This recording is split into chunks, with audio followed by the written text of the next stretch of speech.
ॿियो सवाल पुछियो वियो आहे साईं मुफ़्ती साहब केतिरा नबी अंबिया कराम हिन टाइम ज़िंदा आहिनि, इन बारे में रहनुमाई कंदा। ॾिसो हज़रत सैयदना आदम अलैहिस्सलाम खां वठी अॼु तक जेतिरा बि अंबिया कराम आया सभु ज़िंदा। अगरि तव्हांजो जेको सवाल जीअं तव्हां सवाल कयो आहे मां उन मुताबिक़ तव्हांखे जवाबु ॾियां थो।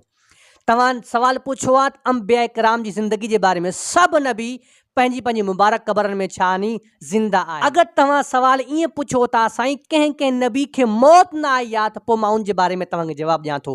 4 अंबिया कराम अहिड़ा नी जंहिंजी रूह कब्ज़ न आहे थी, जंहिंखे मौत न आई आहे। उन मां 2 अंबिया कराम आसमान ते आहिनि ऐं 2 अंबिया कराम ज़मीन ते आहिनि। जेके आसमान ते नबी आहिनि उन मां हज़रत ईसा अलैहिस्सलाम ऐं हज़रत इदरीस अलैहिस्सलाम, इहे आसमान ते इन्हनि जी रूह कब्ज़ न आहे थी, इहे हयात ऐं जेके ज़मीन ते 2 नबी ज़िंदा हयात आहिनि उन मां हिकु हज़रत ख़िज़र अलैहिस्सलाम आहिनि ऐं ॿियो हज़रत इलियास अलैहिस्सलाम आहिनि। इहे 4 अंबिया कराम हयात आहिनि, इन्हनि जी रूह कब्ज़ न आहे थी। तमामु अंबिया कराम पंहिंजी पंहिंजी मुबारक क़बरनि में हयात आहिनि ऐं उन्हनि जी हयाती असांजी हयाती खां करोड़ दर्जा भली आहे।